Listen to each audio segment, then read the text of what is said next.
Do you think we're getting closer to the point where prosecutors may actually even present a motive? They don't have to, in the context of any possible trial?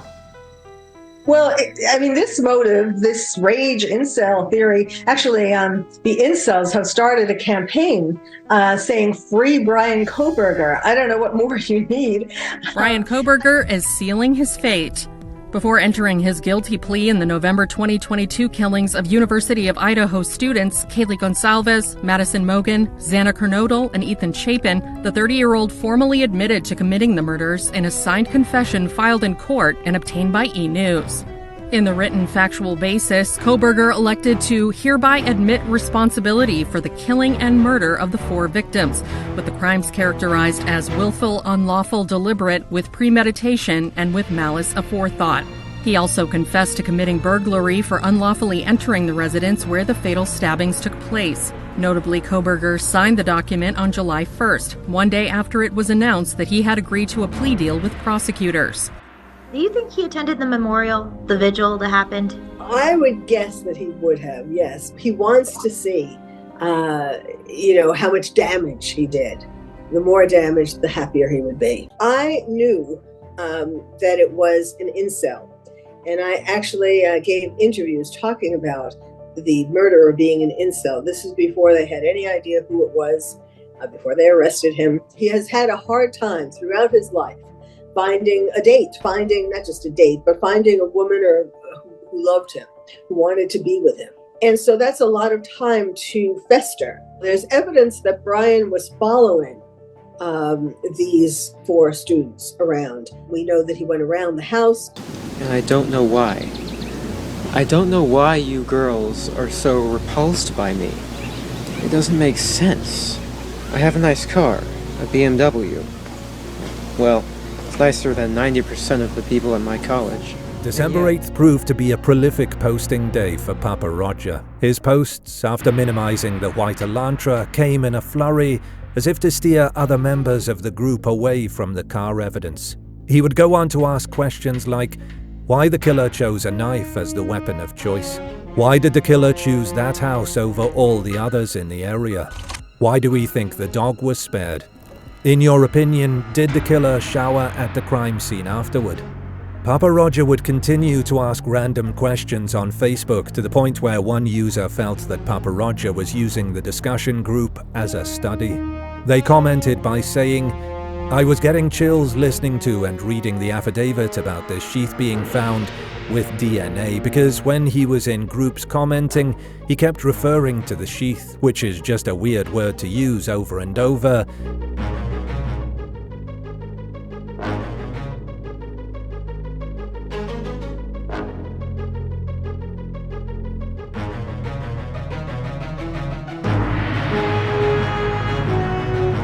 And be so focused on without having any knowledge of the details that we now have.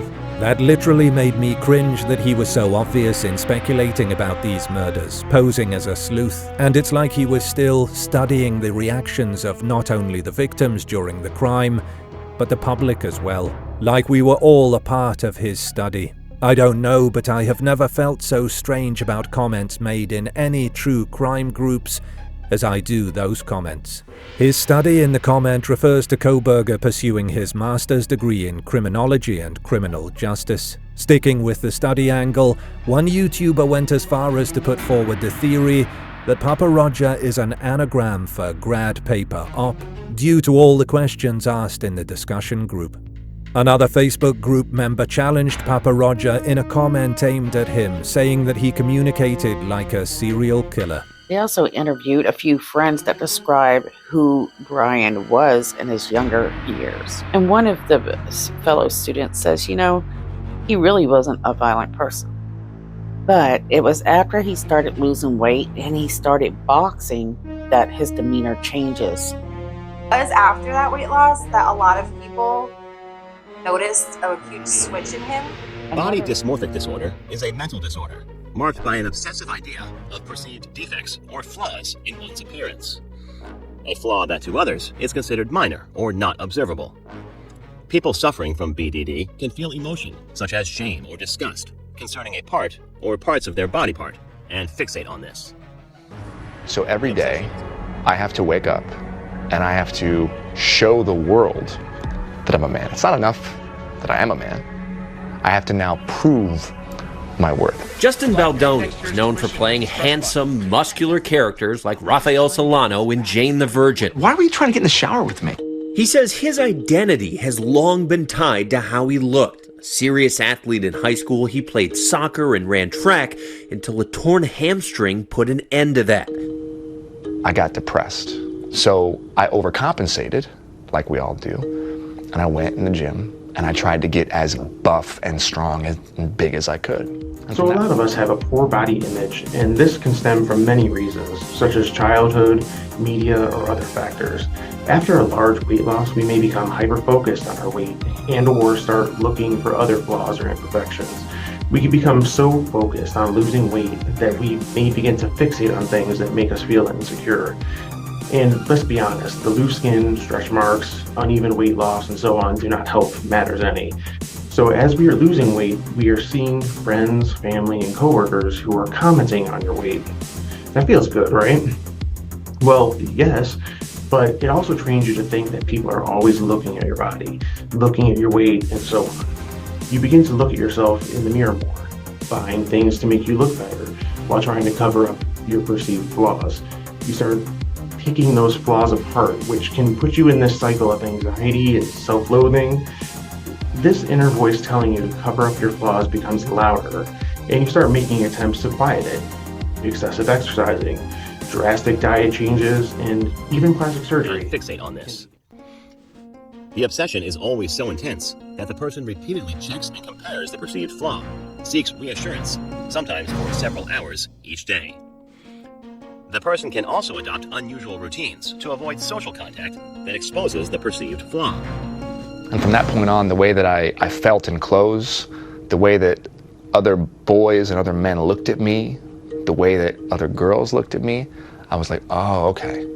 So in order to get respect, in order to have the girls be attracted to me, in order to feel like I'm enough, I need to be big. You can use my shirt.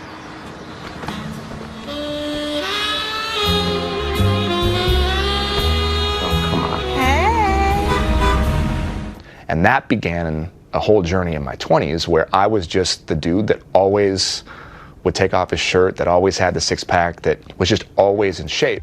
So I'll start from the beginning.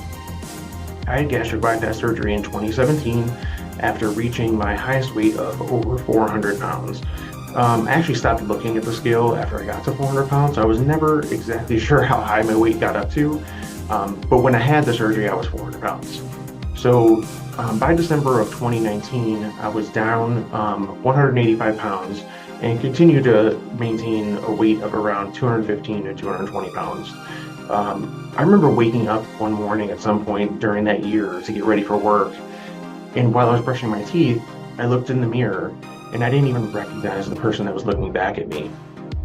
I remember touching my face and being like, holy crap, what happened? I looked so different than what I remember just the day before. These pervasive thoughts about their appearance and body image interfere with their daily life via educational and occupational dysfunction, as well as isolation. Justin says he struggled with his body image, and he is not the only one. There's a disorder called muscle dysmorphia, sometimes known as bigorexia. It's a type of body dysmorphic disorder where someone perceives their body shape as a distressing flaw in their appearance that doesn't line up with how they might actually look. It affects mostly men and boys who think their body build is too small and puny, that they're not big and muscular enough, when in reality they look entirely normal, or some of them are very muscular, but they don't see themselves that way. The more you focus in on it, the more you can find flaws? Yes, and the more distorted your perception gets. Perhaps it's a little bit like staring at a word on a page that you're reading. After a while, it starts looking a little distorted and odd, right? BDD is estimated to affect up to 2.4% of the population. The condition usually starts during adolescence, affecting both men and women. BDD does not go away on its own. If untreated, it may get worse with time, leading to severe depression, anxiety, substance abuse, and suicidal thoughts and behavior. Dr. Catherine Phillips, along with her fellow authors, coined the term muscle dysmorphia more than 20 years ago in their book, The Adonis Complex. Take us back to the early 90s. I mean, how was body dysmorphia, or more specifically muscle dysmorphia, considered in society? Was it even considered at all? No. Scientists weren't aware of it. Doctors weren't aware of it. If you think of Cary Grant and, the era of my father, your grandfather, they weren't obsessed with being muscular. They were perfectly happy with a sort of ordinary body build. And then over the decades, especially I'd say from the 1990s onward, we see an increasing emphasis on a more muscular male body in advertising, in action figures, the toys that boys play with. It's a secret crisis Dr. Phillips estimates 2 to 3% of the general population suffer from, largely in silence. I remember when... Causes. The exact cause is unknown, but like every other disorder, BDD may result from a combination of causes, such as brain differences, environmental factors, especially if they involve negative social evaluations about the body or self-image. Also, childhood trauma. But even something as drastic as plastic surgery does not change anything, because after the plastic surgery, we are still not perfect. And getting rid of one flaw only makes you fixate on another. You may even start to isolate yourself from friends or family. Another friend describes Bryan as not being outgoing, but he also isn't shy. And while talking to friends and other people, we are learning that he inspired to be an Army Ranger. So we've learned that Bryan was overweight, he was funny, he wasn't shy, but he was never seen with many girls. He didn't have any girlfriends. And then after his boxing endeavor, he started picking fights, become a bully. Right. And before, he also said when he looks at his family, he sees them just as organic sacks of meat. So he's got some very interesting... That was quite interesting, that someone believed that they found a forum that he was writing on under this name. He was a teenager. The forum topic is visual snow syndrome. Allegedly, this happened between the years, November 6, 2009 through February of 2012. So let me go over that with you. Around January 11th, he allegedly wrote, "I've had VS, visual snow, since September 21st of 2009. Since then, I have changed, mainly from anxiety and sense of derealization and hopelessness."